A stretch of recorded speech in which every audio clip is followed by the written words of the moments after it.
जय हिंद मेरे प्यारे दोस्तों। मैं विकास कुमार लेकर आया हूँ एनसीईआरटी बुक का वन लाइनर क्वेश्चन जो कि सभी प्रतियोगी परीक्षाओं के लिए काफ़ी उपयोगी है। तो चलिए देखते हैं। इंडियन पॉलिटी यानी भारतीय राज्य व्यवस्था। तो रेगुलेटिंग एक्ट 1773 द्वारा सर्वोच्च न्यायालय की स्थापना कहाँ की गई थी? तो कलकत्ता में की गई थी। 1774 में की गई थी सर्वोच्च न्यायालय की स्थापना रेगुलेटिंग एक्ट 1773 के द्वारा की गई थी।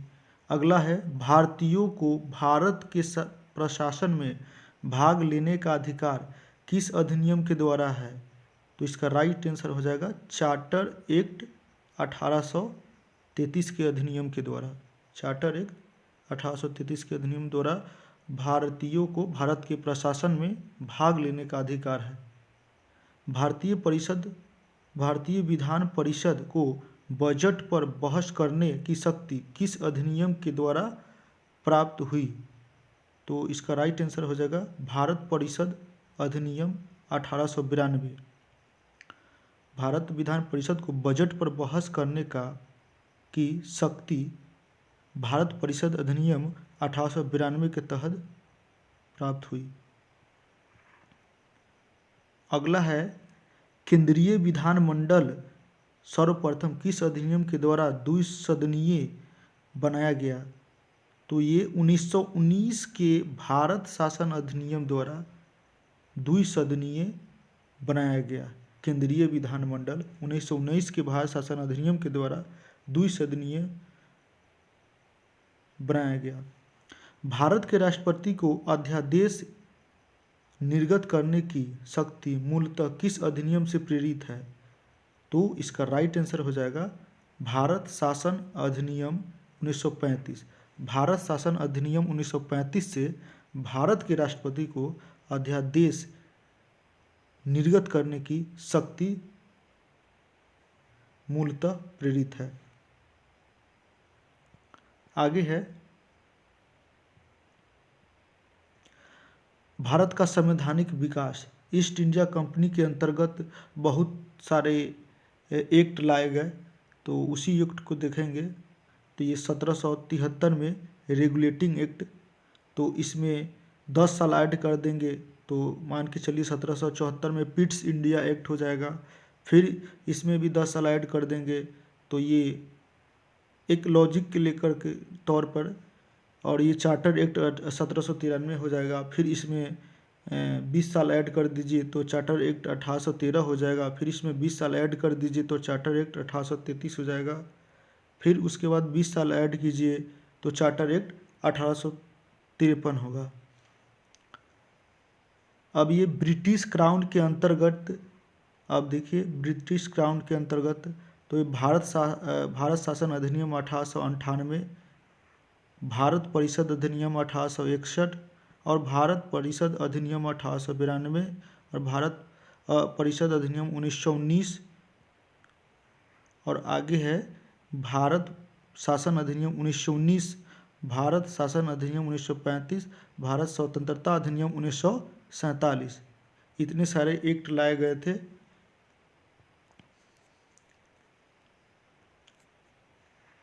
आगे है केंद्र में द्वैध शासन व्यवस्था किस अधिनियम के द्वारा लागू की गई थी? तो इसका राइट आंसर हो जाएगा भारत शासन अधिनियम 1935 के द्वारा। भारत शासन अधिनियम 1935 के द्वारा केंद्र में द्वैध शासन व्यवस्था लागू की गई थी। ब्रिटिश भारत में किस अधिनियम में संघीय शासन का प्रावधान था? तो ये भारत शासन अधिनियम 1935 में ब्रिटिश भारत में संघीय शासन का प्रावधान था। आगे है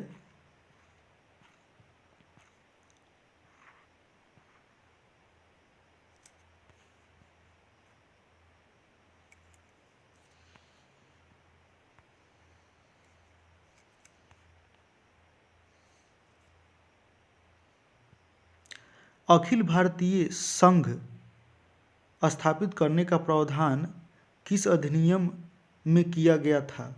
तो इसका राइट आंसर हो जाएगा भारत शासन अधिनियम 1935 में अखिल भारतीय शासन प्रारंभ करने का प्रावधान किया गया था।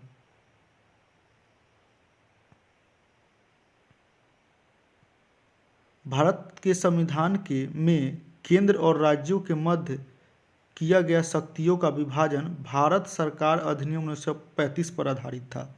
तो भारत के संविधान में केंद्र और राज्यों के मध्य किया गया शक्तियों का विभाजन भारत सरकार अधिनियम 1935 पर आधारित था। एक नेक्स्ट पॉइंट है, एक निर्वाचन संविधान सभा द्वारा भारत के संविधान का निर्माण करने का प्रस्ताव किसके द्वारा दिया गया था? तो ये क्रिप्स मिशन के द्वारा। किसके द्वारा दिया गया था? क्रिप्स मिशन के द्वारा। तो एक निर्वाचित संविधान सभा द्वारा भारत के संविधान का निर्माण करने का प्रस्ताव किसके द्वारा दिया गया था? क्रिप्स मिशन द्वारा।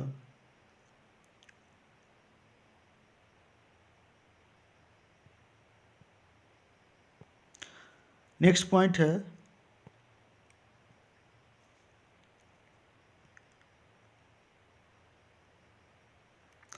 कि भारतीय संविधान का गठन किसके अंतर्गत किया गया था? तो ये कैबिनेट मिशन 1946 के अंतर्गत किया गया था। किसके अंतर्गत किया गया था? कैबिनेट मिशन 1946 के अंतर्गत।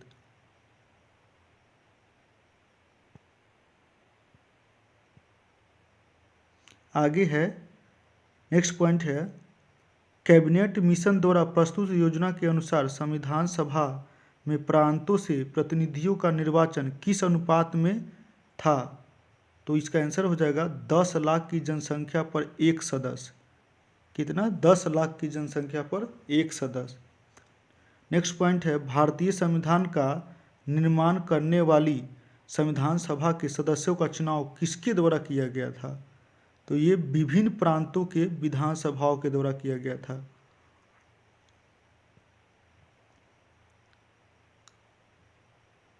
अब ये चलिए अंतरिम सरकार के तहत विभिन्न सदस्य विभिन्न विभाग से संबंधित है, देखते हैं।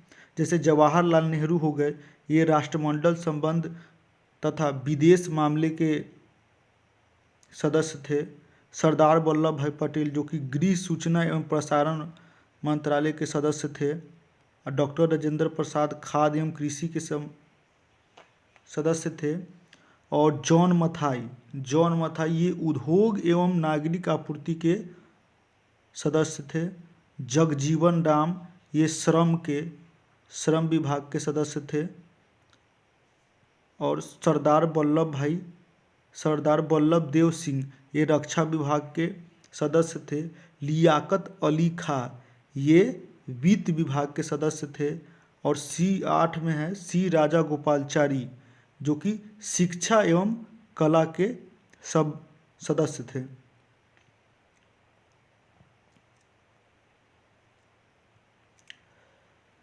अगला पॉइंट देखेंगे, भारत शासन अधिनियम 1919 की समीक्षा करने के लिए वर्ष 1927 में साइमन कमीशन का गठन किया गया था। तो भारत शासन अधिनियम 1919 की समीक्षा करने के लिए वर्ष 1927 में किसका गठन किया गया था? साइमन कमीशन का गठन किया गया था। आगे हम लोग देखेंगे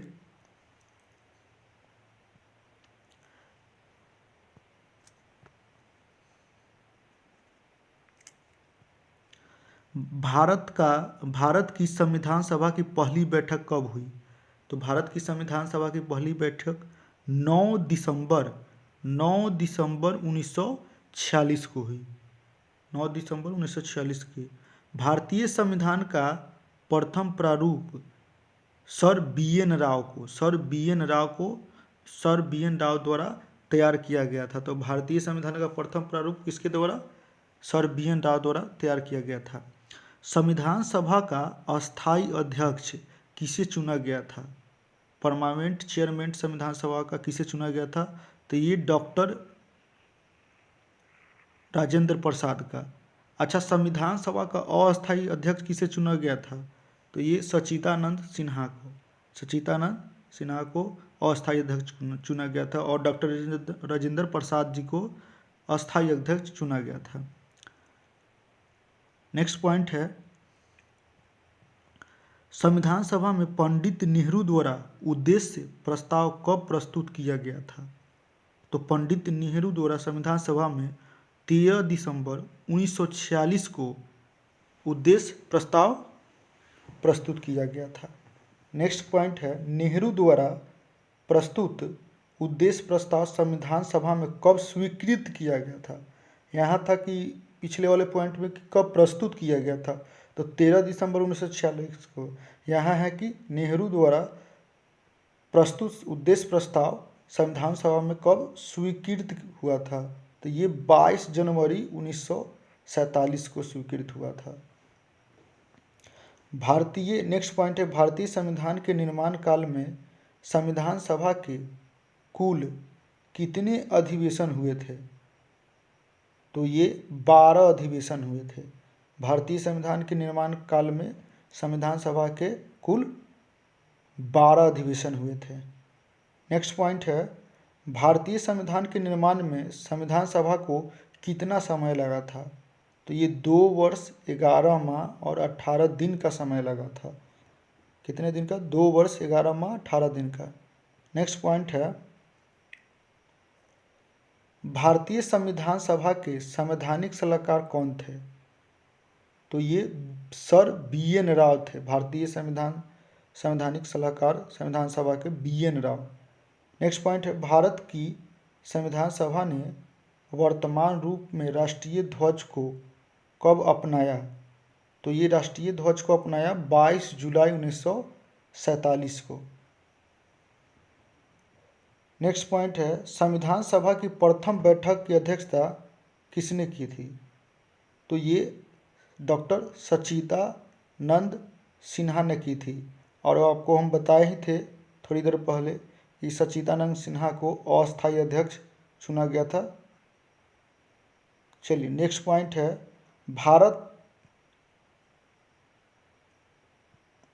भारत का संविधान कब स्वीकार किया गया? तो ये 26 नवंबर 1949 को। 26 नवंबर 1949 को भारत का संविधान स्वीकार किया गया था। नेक्स्ट पॉइंट है, भारतीय संविधान पूर्णतः कब लागू हुआ था? तो ये भारतीय संविधान पूर्णतः लागू हुआ था 26 जनवरी 1950 को। 26 जनवरी 1950 को।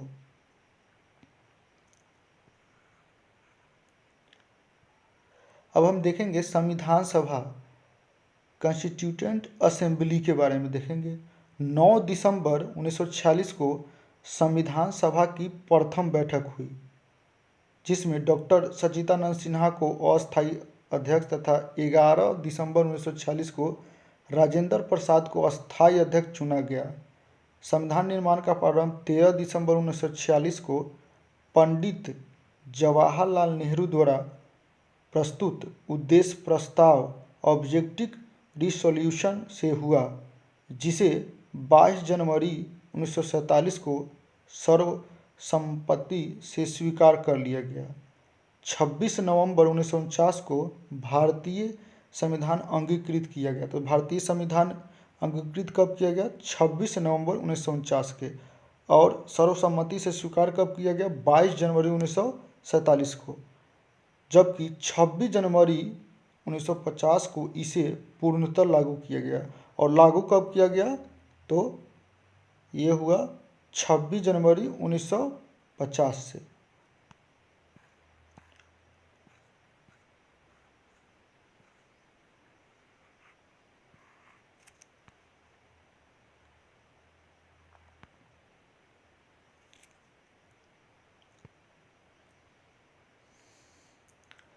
आगे हम पॉइंट देखेंगे। 26 नवंबर 1949 को भारतीय संविधान किसके अधिनियमित किया गया था? किसके अधिनियम किया गया था? तो इस संविधान सभा के अधीन, संविधान सभा के अधीन किया गया था।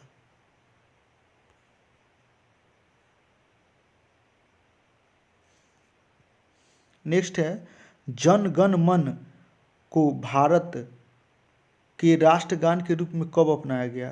तो ये 24 नवंबर 1950 में। कब अपनाया गया? 24 नवंबर 1950 को जन गण मन भारत के राष्ट्रगान के रूप में अपनाया गया। नेक्स्ट पॉइंट है, भारत सरकार द्वारा अशोक स्तंभ को राष्ट्रीय चिह्न यानी नेशनल एल्बम के रूप में कब अंगीकृत किया गया? तो ये 26 जनवरी 1950 को 26 जनवरी 1950 को राष्ट्रीय चिह्न को भारत के अशोक स्तंभ को राष्ट्रीय चिह्न के रूप में अंगीकृत किया गया। आगे है, संविधान सभा की सलाहकार समिति एडवाइजरी कमेटी के अध्यक्ष सरदार वल्लभ भाई पटेल थे। तो संविधान सभा की सलाहकार समिति के अध्यक्ष कौन थे? सरदार वल्लभ भाई पटेल। नेक्स्ट पॉइंट है, संविधान सभा की झंडा समिति के अध्यक्ष कौन थे? तो झंडा समिति के अध्यक्ष थे डॉक्टर राजेंद्र प्रसाद। डॉक्टर राजेंद्र प्रसाद थे जो कि झंडा समिति के अध्यक्ष थे। अब यहाँ देखेंगे प्रमुख समितियाँ और उनके अध्यक्ष। तो संघ शक्ति समिति के थे पंडित जवाहरलाल नेहरू। फिर है 2 में है संघीय संविधान समिति, इसका हो गया पंडित जवाहरलाल नेहरू। इसका भी प्रांतीय संविधान समिति, तो इसका सरदार वल्लभ भाई पटेल। सरदार वल्लभ भाई पटेल प्रांतीय संविधान समिति के अध्यक्ष थे। और 4 में है प्रारूप समिति, तो प्रारूप समिति का हो जाएगा भीमराव अंबेडकर जी। डॉक्टर भीमराव अंबेडकर जी को प्रारूप समिति का अध्यक्ष। और ये मौलिक अधिकार एवं अल्पसंख्यकों संबंधी परामर्श समिति के सरदार वल्लभ भाई पटेल अध्यक्ष थे। 6 में है प्रक्रिया नियम समिति के अध्यक्ष कौन थे? तो ये डॉक्टर राजेंद्र प्रसाद। डॉक्टर राजेंद्र प्रसाद। 7 में है राज्यों के लिए समिति के अध्यक्ष थे पंडित जवाहरलाल नेहरू। और संचालन समिति के अध्यक्ष थे ये डॉक्टर राजेंद्र प्रसाद।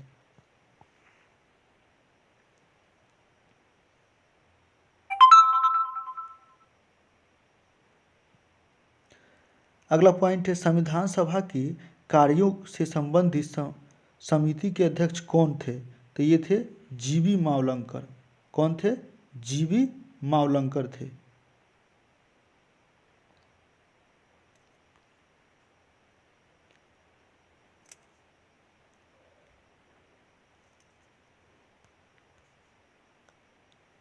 आगे देखेंगे हम डॉक्टर BR अंबेडकर की अध्यक्षता में संविधान सभा की प्रारूप समिति में 6 अन्य सदस्य थे, जिसमें थे N Gopalaswami Ayyangar, doctor KM Munshi, BM मित्रा।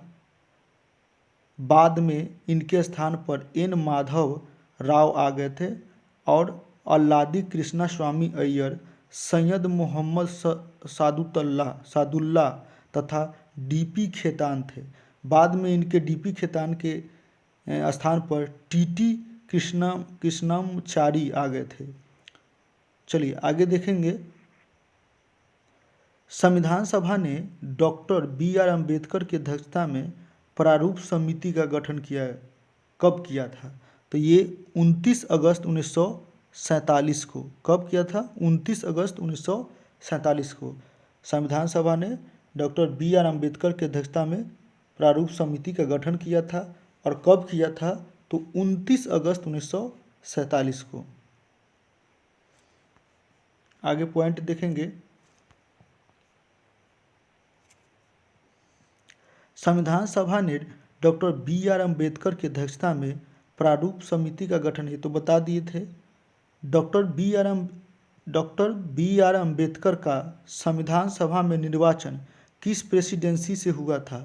तो ये बम्बई प्रेसिडेंसी से। बम्बई प्रेसिडेंसी से 1947 से 1950 में, पहले बंगाल प्रेसिडेंसी से हुआ था 1946 से 47 में, और बाद में बम्बई प्रेसिडेंसी से हुआ था। नोट में देखते हैं कि भारत का संविधान मूलतः 2 भाषाओं यानी हिंदी तथा अंग्रेजी में लिखा गया था और सभी सदस्यों ने इन दोनों प्रतियों पर हस्ताक्षर किए थे। आगे देखेंगे, भारतीय संविधान में मौलिक कर्तव्यों यानी फंडामेंटल ड्यूटीज का विचार किस देश के संविधान से लिया गया है? तो मौलिक कर्तव्यों का विचार ये रूस यानी रसिया के संविधान से लिया गया है। नेक्स्ट पॉइंट है, भारतीय संविधान में राज्य के नीति निर्देशक तत्व directive principles of state policy की संकल्पना किस देश के संविधान से अभिप्रेरित है? तो ये नीति निर्देशक तत्व ये आयरलैंड से लिए गए हैं। नेक्स्ट पॉइंट है, भारतीय संविधान की प्रस्तावना में सम्मिलित स्वतंत्रता, समानता एवं बंधुत्व का सिद्धांत यानी principle of liberty, equality and fraternity किस देश से लिया गया है? तो ये फ्रांस से लिया गया है। कहाँ से लिया गया है? फ्रांस से। स्वतंत्रता, समानता एवं बंधुत्व का सिद्धांत कहाँ से लिया गया है? फ्रांस से। नेक्स्ट पॉइंट देखेंगे, भारत में न्यायिक पुनर्विलोकन की संकल्पना किस देश के संविधान से ली गई है? तो न्यायिक पुनर्विलोकन की संकल्पना यानी जुडिशियल रिव्यू की संकल्पना संयुक्त राज्य अमेरिका से ली गई है। कहाँ से ली गई है? संयुक्त राज्य अमेरिका से। नेक्स्ट देखेंगे, भारतीय संविधान एक विशेष संविधान सभा द्वारा निर्मित एवं लिखित संविधान है। तो भारतीय संविधान एक लिखित संविधान है। इस दृष्टिकोण से भारतीय संविधान अमेरिकी संविधान के समतुल्य है। तो किसके समतुल्य है? अमेरिकी संविधान के समतुल्य है।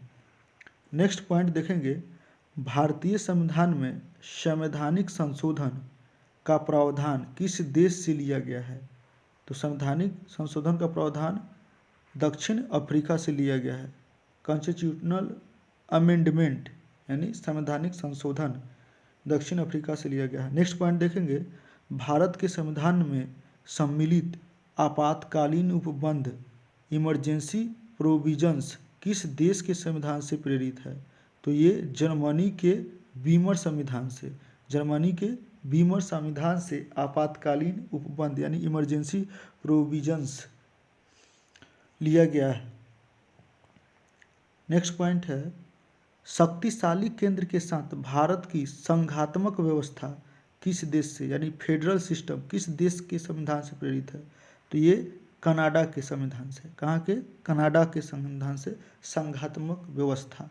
नेक्स्ट पॉइंट है, भारत के संविधान में सम्मिलित समवर्ती सूची किस देश से ली गई है? तो समवर्ती सूची किस देश से ली गई है? कंकरेंट लिस्ट ये ऑस्ट्रेलिया से लिया गया। कहाँ से लिया गया है? ऑस्ट्रेलिया से लिया गया है। नेक्स्ट पॉइंट है, भारतीय संविधान में निहित विधि द्वारा स्थापित प्रक्रिया प्रोसेस इस्टेब्लिश्ड बाय लॉ किस देश के संविधान से ग्रहण की गई है? तो ये जापान के संविधान से। विधि द्वारा स्थापित प्रक्रिया किसके संविधान से? कहाँ? किस देश के संविधान से? तो ये जापान के संविधान से। नेक्स्ट पॉइंट है, भारतीय संविधान की प्रस्तावना में सामाजिक, आर्थिक एवं राजनीतिक न्याय का आदर्श का प्रावधान किस देश के संविधान से प्रेरित है? तो ये रूस के संविधान से प्रेरित है। सामाजिक, आर्थिक एवं राजनीतिक न्याय का आदर्श प्रावधान किस देश के संविधान से प्रेरित है? तो ये रूस के संविधान से। नेक्स्ट पॉइंट है, भारतीय संविधान में संसदीय विशेषाधिकार पार्लियामेंट्री प्रिविलेज की संकल्पना किस देश के संविधान पर आधारित है? तो ये ब्रिटेन के संविधान पर। तो संसदीय विशेषाधिकार किस देश के संविधान से आधारित है? ब्रिटेन के संविधान से।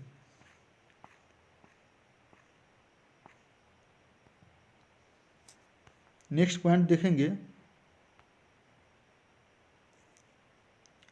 भारत के संविधान में सम्मिलित मूल अधिकार यानी फंडामेंटल राइट्स किस देश के संविधान के प्रावधानों से ली गई है? तो ये संयुक्त राज्य अमेरिका के। तो मौलिक अधिकार या मूल अधिकार फंडामेंटल राइट्स संयुक्त राज्य अमेरिका से लिया गया है। आगे देखेंगे हम विभिन्न देशों के संविधानों के लिए गए प्रावधान। तो संयुक्त राज्य अमेरिका से देखिए क्या क्या लिया गया है। तो प्रस्तावना के शब्द यानी हम भारत के लोग, 2 में है मूल अधिकार, 3 में है स्वतंत्र न्यायपालिका और 4 में है न्यायिक पूर्वावलोकन और 5 में सर्वोच्च न्यायालय एवं उच्च न्यायालय के न्यायाधीशों को पद से हटाए जाने की प्रक्रिया और 6 में है राष्ट्रपति पर महाभियोग, ये भी संयुक्त राज्य अमेरिका से ही लिया गया है। जनहित याचिका, ये भी संयुक्त राज्य अमेरिका से ही लिया गया है। न्यायिक पूर्वावलोकन प्रणाली संयुक्त राज्य अमेरिका से लिया गया है। उपराष्ट्रपति का पद अमेरिका से ही लिया गया है। यथोचित विधि प्रक्रिया, ये भी अमेरिका से ही लिया गया है। अब देखेंगे ब्रिटेन से क्या क्या लिया गया है। तो ब्रिटेन से लिया गया है विधि का शासन ब्रिटेन से। संसदीय शासन प्रणाली, ये भी ब्रिटेन से लिया गया है। एकल नागरिकता ब्रिटेन से लिया गया है। द्विसदनीय व्यवस्था ब्रिटेन से लिया गया है। विधि निर्माण प्रक्रिया भी ब्रिटेन से लिया गया है। और संविधान मत के आधार पर चुनाव जीत का निर्णय भी ब्रिटेन से लिया गया है। विधायिक में अध्यक्ष पद की भूमिका भी ब्रिटेन से और संसदीय विशेषाधिकार भी ब्रिटेन से लिया गया है। आगे देखेंगे दक्षिण अफ्रीका से क्या क्या लिया गया है, यानी कि साउथ अफ्रीका से। तो संविधान संशोधन की प्रक्रिया हमने बता दी है पहले भी। राज्यसभा के सदस्यों का निर्वाचन, ये 2 चीज़ लिया गया है दक्षिण अफ्रीका के संविधान से। संविधान संशोधन की प्रक्रिया और राज्यसभा के सदस्यों का निर्वाचन।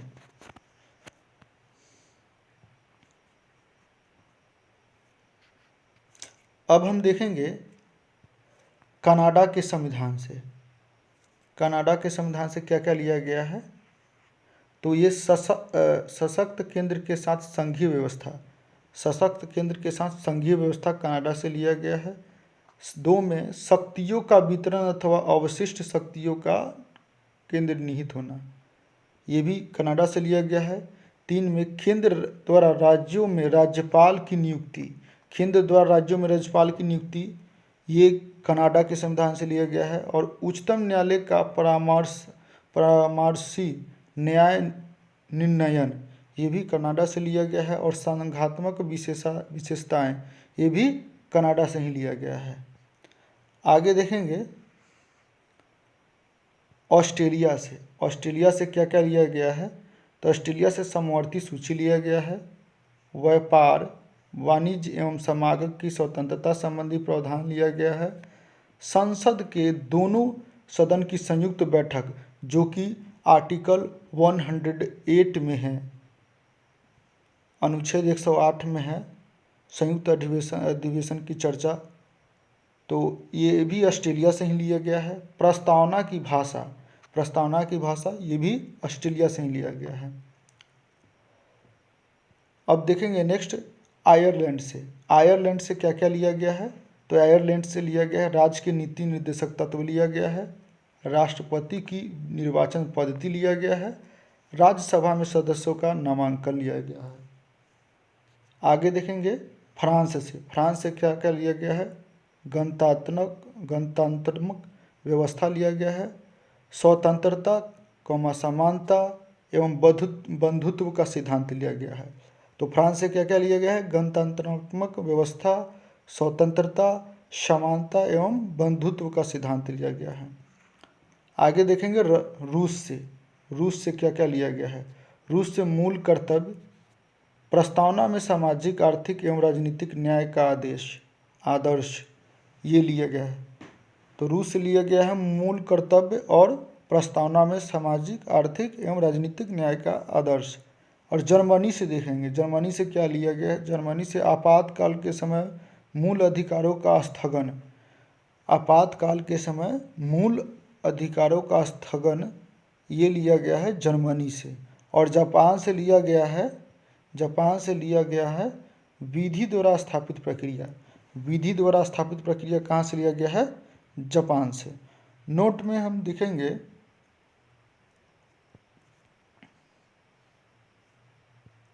कि भारतीय संविधान में विधि निर्माण प्रक्रिया ब्रिटेन से, जबकि विधि द्वारा स्थापित प्रक्रिया जापान से ली गई है। ये दोनों बात में बहुत कन्फ्यूजन है, तो थोड़ा अच्छे से ध्यान रखिएगा कि विधि निर्माण प्रक्रिया ये कहाँ से ली गई है, तो ब्रिटेन से। कहाँ से ली गई है विधि निर्माण प्रक्रिया, तो ब्रिटेन से ली गई है विधि निर्माण प्रक्रिया। और जबकि विधि द्वारा स्थापित प्रक्रिया कहाँ से ली गई है, तो जापान से। तो चलिए दोस्तों, आज के ये वन लाइनर MCQ NCERT का ख़त्म हुआ। अगर वीडियो अच्छा लगे तो वीडियो को लाइक करें, सब्सक्राइब करें और अपने दोस्तों में शेयर करें। मिलते हैं नेक्स्ट वीडियो में, तब तक के लिए धन्यवाद।